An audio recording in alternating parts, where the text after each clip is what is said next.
जय जगन्नाथ। तो ओजी 2026 ପାଇଁ ଯୋଉମାନେ ପ୍ରିପାରେସନ କରୁଛନ୍ତି ସେମାନଙ୍କ ମଧ୍ୟରେ ବର୍ତ୍ତମାନ ସୁଦ୍ଧା ଆଶଙ୍କା ଯେ ଓଜି ଏକ୍ଜାମ କେବେ ହବ, ଓଜି ର ଆଡମିଟ କାର୍ଡଟା କେବେ ରିଲିଜ ହବ। ତ ଆମର ଯୋଉ ସମୟରେ ସେମିଷ୍ଟର ଅଛି ସେଇ ସମୟରେ ଓଜି ଏକ୍ଜାମ ହବ କି ନାହିଁ। ତ ଏଇଟା ବହୁତ ପିଲାଙ୍କର ଆଶଙ୍କା। ସେମାନେ ବାରମ୍ବାର ପଚାରୁଛନ୍ତି ଯେ ସାର୍ ତାହେଲେ ଆକ୍ଚୁଆଲି କଣ ହବ, ଆମେ କଣ କରିବୁ। କାହିଁକି ନା ତ ଯୋଉମାନେ କଣ୍ଟିନ୍ୟୁ ଅଛନ୍ତି ଡିପ୍ଲୋମା ହଉ ଦ୍ୟାଟ୍ ମିନ୍ସ ବିଟେକ୍ ହଉ, ଯୋଉମାନେ ଏମଟେକ୍ କରିବା ପାଇଁ ଚାହୁଁଛନ୍ତି କିମ୍ବା ଏମସିଏ ଏମବିଏ କିମ୍ବା ନର୍ସିଂ ହଉ, ତ ସେମାନଙ୍କର ଏଇ କ୍ୱେଶ୍ଚିନ୍ ଟା ବାରମ୍ବାର ଆସୁଛି। ତ ଏତିକି ଜିନିଷ ମୁଁ କହିପାରିବି, ଓଜେଇ ଏକ୍ଜାମ ମେ 4 ତାରିଖ 5 ତାରିଖରୁ ହିଁ ଷ୍ଟାର୍ଟ ହବ, ଅପ୍ ଟୁ 15 ତାରିଖ ପର୍ଯ୍ୟନ୍ତ ହବ। ତାହେଲେ କଣ ସେମିଷ୍ଟର ସମୟରେ ଓଜେଇ ଏକ୍ଜାମ ହବ କି? ତ ସେମିଷ୍ଟର ସମୟରେ ଓଜେଇ ଏକ୍ଜାମ ହବନି। କାହିଁକି ନା ଓଜେଇ ତ କେବଳ ଲାଟରାଲ ଏଣ୍ଟ୍ରି ବିଟେକ୍ ପାଇଁ ହଉନି, MCA MBA MTech BSc nursing ତ ଅଦର କୋର୍ସ ପାଇଁ ହଉଛି।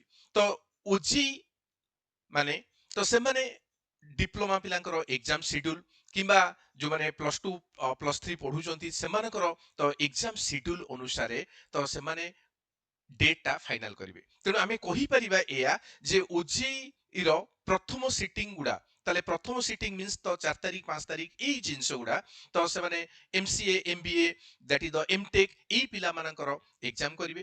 ପର୍ଟିକୁଲାରଲି ଡିପ୍ଲୋମା ପିଲାଙ୍କର ଏକ୍ଜାମ ତ ମେ 8 ରୁ ତ ମେ 15 ତାରିଖ ଭିତରେ ହବ।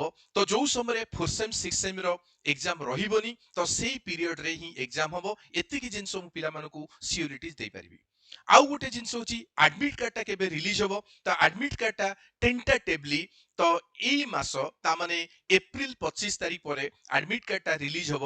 ଆଡମିଟ କାର୍ଡଟା ରିଲିଜ ହେଲା ପରେ ଆମେ କନଫର୍ମ ହେଇପାରିବା ଯେ ଆମର ଏକ୍ଜାମ ସେଣ୍ଟର କୋଉଠି, କୋଉ ଦିନ ଏକ୍ଜାମ ହବ, କୋଉ ସିଫ୍ଟରେ ଏକ୍ଜାମ ହବ। ତ ସେଇ ଅନୁସାରେ ଆମେ ମାଇଣ୍ଡ ସେଟଅପ୍ କରି ତ ପ୍ରିପାରେସନକୁ ଆଗକୁ ନବା। ତେଣୁ ବ୍ୟସ୍ତ ହବାର କିଛି ଆଶଙ୍କା ନାହିଁ।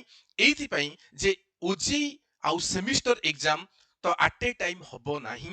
କାହିଁକି ନା ତାହେଲେ ଯେହେତୁ କଣ୍ଟିନ୍ୟୁ ପିଲାମାନେ ଏକ୍ଜାମ ଦଉଛନ୍ତି ଓଜେଇ ସେଥିପାଇଁ ଯଥେଷ୍ଟ ଯତ୍ନବାନ। ତେଣୁ ଏତିକି ଜିନିଷ କହିପାରିବା, ଆମେ ଟେନସନ ନ ନେଇ ଆମର ପ୍ରିପାରେସନକୁ ଆଗକୁ ବଢେଇ ନବା।